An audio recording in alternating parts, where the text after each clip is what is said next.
আসসালামু আলাইকুম রহমতুল্লাহি আবরাকাতু।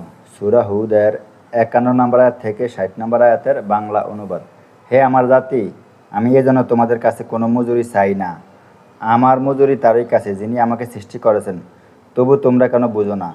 আর হে আমার জাতি, তোমাদের পালনকর্তার কাছে তোমরা ক্ষমা প্রার্থনা করো, অতঃপর তারই প্রতি মনোনিবেশ করো। তিনি আসমান থেকে তোমাদের উপর বৃষ্টির ধারা বর্ষণ করবেন এবং তোমাদের শক্তির উপর শক্তি বৃদ্ধি করবেন।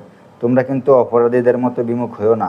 তারা বলল, হে হুদ, তুমি আমাদের কাছে কোনো প্রমাণ নিয়ে আসো নাই। আমরা তোমার কথায় আমাদের দেব দেবীর বর্জন করতে পারি না, আর আমরা তোমার প্রতি ঈমান আনয়নকারীও নই।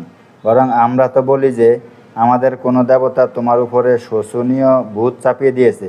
হুদ বললেন, আমি আল্লাহকে সাক্ষী করেছি, আর তোমারও সাক্ষী থাক যে আমার কোনো সম্পর্ক নেই তাদের সাথে যাদেরকে তোমরা শরিক করেছ। তাকে ছাড়া তোমরা সবাই মিলে আমার অনিষ্ট করার প্রয়াস চালাও, অতঃপর আমাকে কোনো অবকাশ দিও না।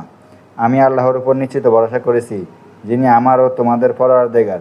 পৃথিবীর বুকে বিচরণকারী এমন কোনো প্রাণী নাই যা তার পূর্ণ আয়ত্তাধীন নয়। আমার পালনকর্তার সঠিক পথেই আসি। আর যদি তোমরা মুখ ফেরাও, তাহলে আমি তোমাদেরকে তা পৌঁছিয়েছি যা আমার কাছে তোমাদের প্রতিফলিত হয়েছে।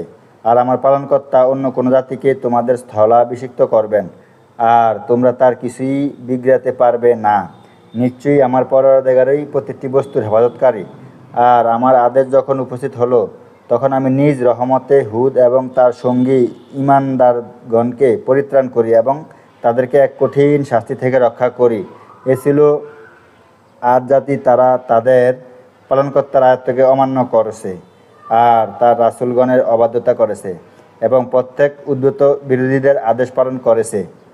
এ দুনিয়াতে যাদের পিছনে পিছনে অভিশাপ রয়েছে এবং কিয়ামতের দিনেও জেনে রাখো, আদ জাতি তাদের পালনকর্তাকে অস্বীকার করেছে। জেনে রাখো, হুদের জাতি আদ জাতির প্রতি অভিসম্পাত রয়েছে। আসসালামু আলাইকুম রহমতুল্লাহি ওয়া বারাকাতুহু।